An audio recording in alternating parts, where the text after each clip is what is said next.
The turn of the screw. On Christmas Eve, an unnamed narrator and some of their friends are gathered around a fire. One of them, Douglas, reads a manuscript written by his sister's late governess.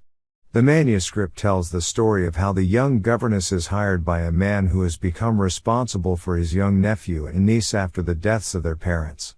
He lives mainly in London but also has a country house, Bly.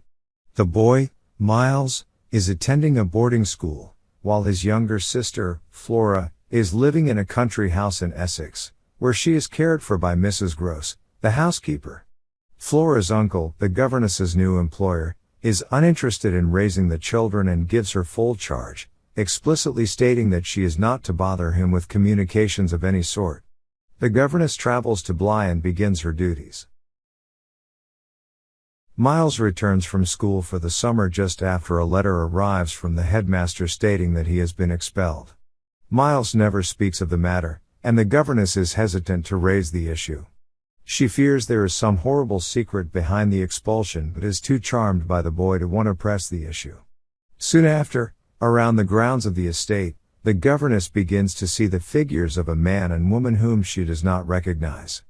The figures come and go at will without being seen or challenged by other members of the household, and they seem to the governess to be supernatural. She learns from Mrs. Gross that the governess's predecessor, Miss Jessel, and another employee, Peter Quinn, had a close relationship. Before their deaths, Jessel and Quinn spent much of their time with Flora and Miles, and the governess becomes convinced that the two children are aware of the ghost's presence. Without permission, Flora leaves the house while Miles is playing music for the governess. The governess notices Flora's absence and goes with Mrs. Gross in search of her. They find her on the shore of a nearby lake, and the governess is convinced that Flora has been talking to the ghost of Miss Jessel. When the governess finally confronts Flora, the girl denies seeing Miss Jessel, and asks not to see the new governess again. Mrs. Gross takes Flora away to her uncle, leaving the governess with Miles, who that night at last talks to her about his expulsion. The ghost of Quinn appears to the governess at the window. The governess shields Miles, who attempts to see the ghost.